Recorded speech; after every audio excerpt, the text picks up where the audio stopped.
આજે આપણે ગ્રામરમાં એક ફંક્શન શીખીશું. અગાઉ પણ આપણે કેટલાક ફંક્શન શીખી ગયા છીએ, જેમ કે condition in past and present, ભૂતકાળની કન્ડિશન, વર્તમાનકાળની condition, contrast, supposition, use to alternative choice વગેરે જેવા જે ફંક્શન શીખ્યા છીએ. આજે પણ એક ફંક્શન આપણી સામે જે છે બહુ મહત્વનું ફંક્શન છે, જેને આપણે ડિગ્રી તરીકે ઓળખીશું, જેમાં કમ્પેરિંગ કરવાની છે. Comparing people, place, thing in relation to something. In relation to something એટલે કોઈ પણ ની સાથે એને કોઈ પણ સંબંધ એટલે કે કોઈ વિશેષણના સંબંધથી વિશેષણની વિશેષતાને ધ્યાનમાં લઈને કોઈ પીપલ, લોકો, સ્થળ કે વસ્તુની આપણે તુલના કરવાની છે. તો એ તુલના કરવા માટે આપણે આ ડિગ્રીનો ઉપયોગ કરીશું. તો ડિગ્રી જે છે જેને આપણે ત્રણ પ્રકારે દર્શાવી શકાય છે. કે કોઈ પણ વિશેષણની જે વિશેષતા છે એ વિશેષતાને આપણે ત્રણ પ્રકારે બતાવી શકીએ છીએ, જેમ કે નાનું, વધારે નાનું અને સૌથી નાનું, મોટું, વધારે મોટું અને સૌથી મોટું. એમ અંગ્રેજીમાં આપણે એને ત્રણ પ્રકારે વહેંચીશું. પોઝિટિવ ડિગ્રી એટલે કે સમાનતા દર્શક, કમ્પેરેટિવ ડિગ્રી એટલે અધિકતા દર્શક, સુપરલેટિવ ડિગ્રી એટલે શ્રેષ્ઠતા દર્શક. આ ત્રણ પ્રકારે આપણે કોઈ પણ વિશેષણને બતાવી શકીશું.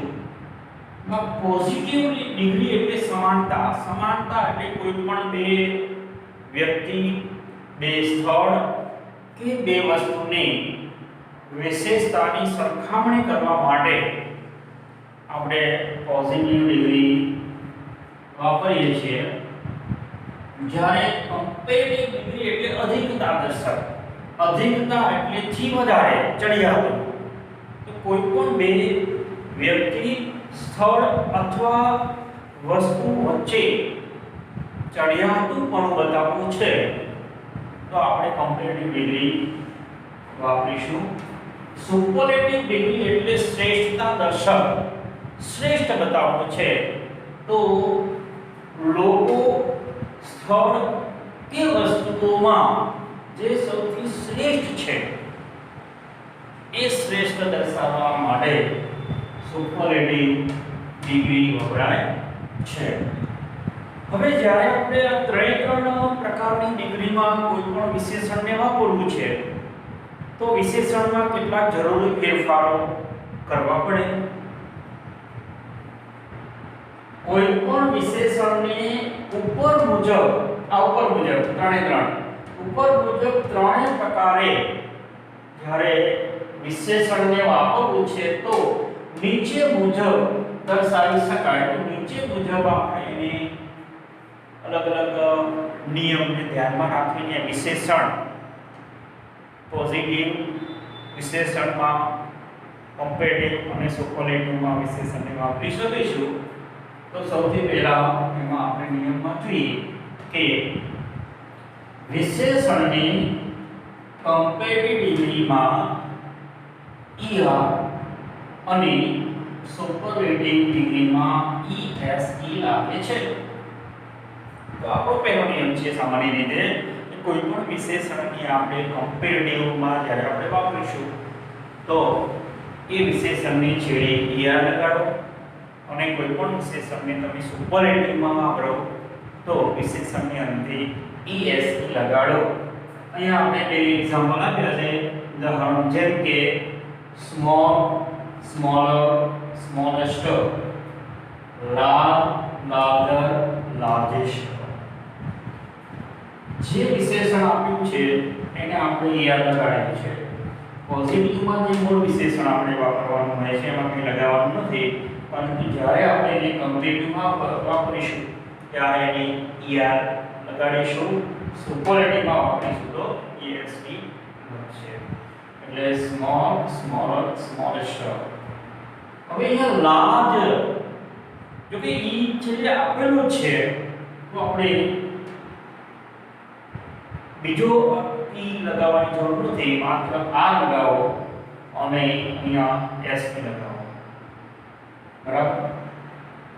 બીજો નિયમ છે કે વિશેષણને અંતે એક જ સ્વર વત્તા વ્યંજન હોય તો તેવા વિશેષણને કમ્પેરેટિવ ડિગ્રીમાં અને સુપરલેટિવ ડિગ્રીમાં ફેરવતા પહેલા છેલ્લા વ્યંજનને બેવડાવીને er કે est લગાડો. છેલ્લા વ્યંજનને બેવડાવીને, જેમ કે ગુડ, ગુટર, ગુટેસ્ટ, જેમાં જે છેલ્લે ઓ અને ટી એટલે કે સ્વર વત્તા વ્યંજન છે માટે છેલ્લા વ્યંજન ટી ને બેવડાવીને યાર લગાડ્યો છે. છેલ્લા વ્યંજન ટી ને બેવડાવીને es લગાડ્યો છે. ગુડ, ગુટર, ગુટેસ્ટ. એ જ પ્રમાણે થીન, થિનર, થિનેસ્ટ. થીનમાં જે છેલ્લે i અને n સ્વર વત્તા વ્યંજન છે માટે આપણે એને વ્યંજન બેવડાવીને er અને es લાગે છે. તો કોઈ પણ વિશેષણને આ નિયમ મુજબ આપણે છેલ્લા વ્યંજનને બેવડાવી શકીએ અને es es લાગે.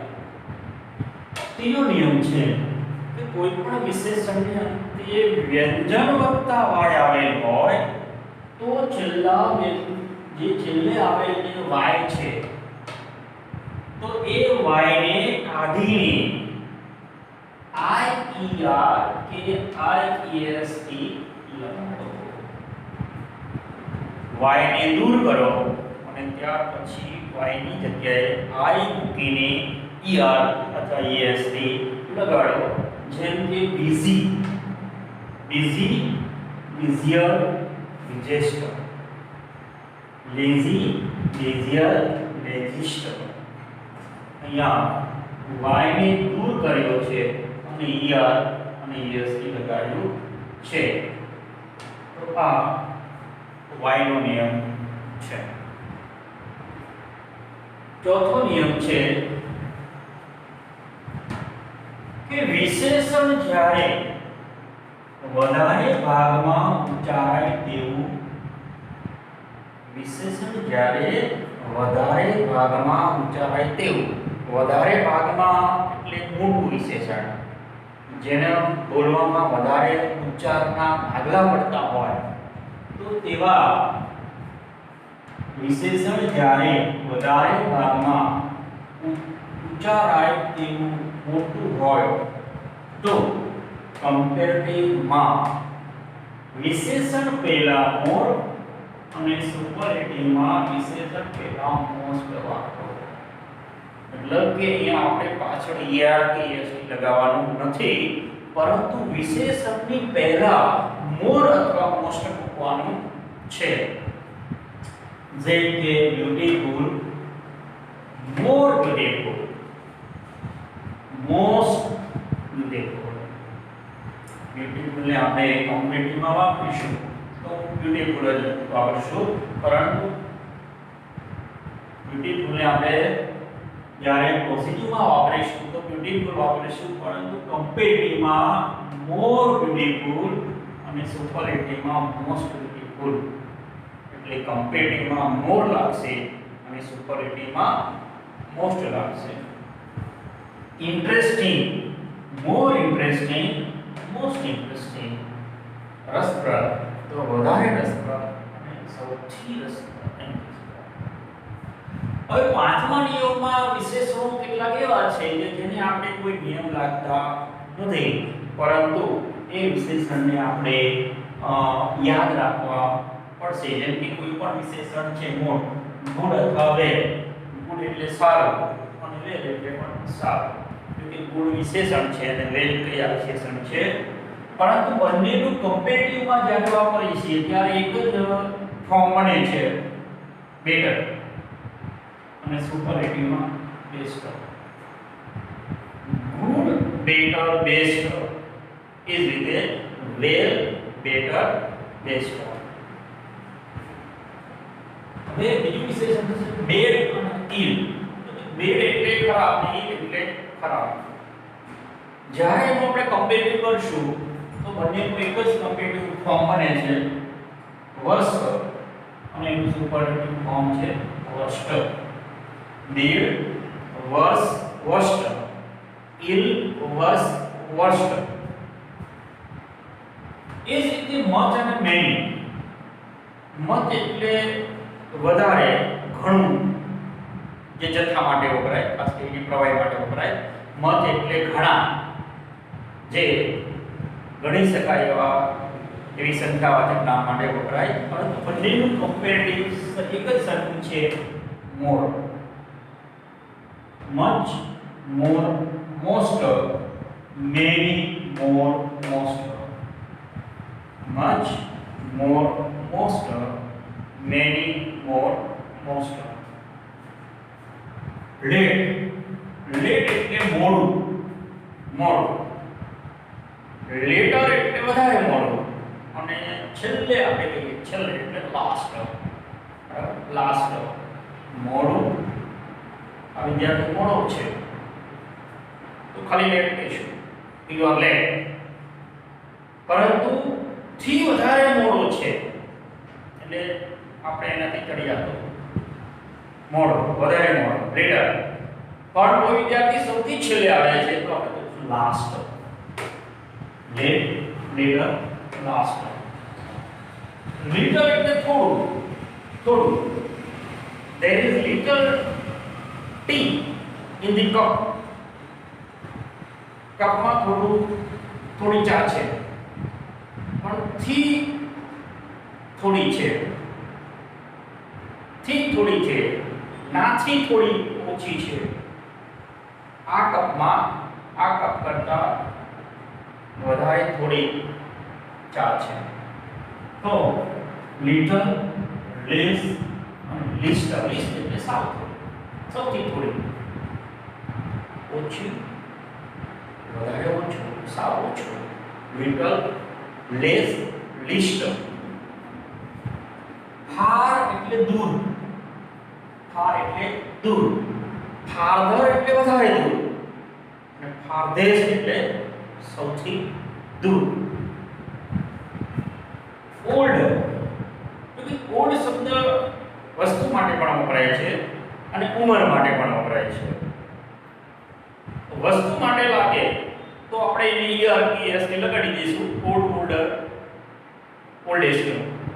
પરંતુ ઉંમર માટે જ્યારે એનો ઉપયોગ થાય ત્યારે એ ઓલ્ડ નું કમ્પેરેટિવ એલ્ડર અને સુપરલેટિવ એલ્ડેસ્ટ થાય છે. Old, elder, eldest. તો આ સૌથી પહેલા આપણે જે આ નિયમો જોયા એ નિયમ આપણી પાસે બરાબર રીતે મગજમાં રહેવા જોઈએ, તો જ આપણે આખું આ જે ડિગ્રીના જે વાક્યો છે, આખું આપણે જે ફંક્શન છે એ આ નિયમને આધારિત જ છે. એટલે આ નિયમ અમે બરાબર નિયમને આધારે વિશેષણો યાદ રાખો. નેક્સ્ટ આપણે હવે જે કંઈ ત્રણેય પ્રકારની ડિગ્રી છે, પોઝિટિવ, કમ્પેરેટિવ અને સુપરલેટિવ, જે ત્રણેયને આપણે ઉદાહરણ પ્રમાણે એક એકને સમજવાનો પ્રયાસ કરીશું.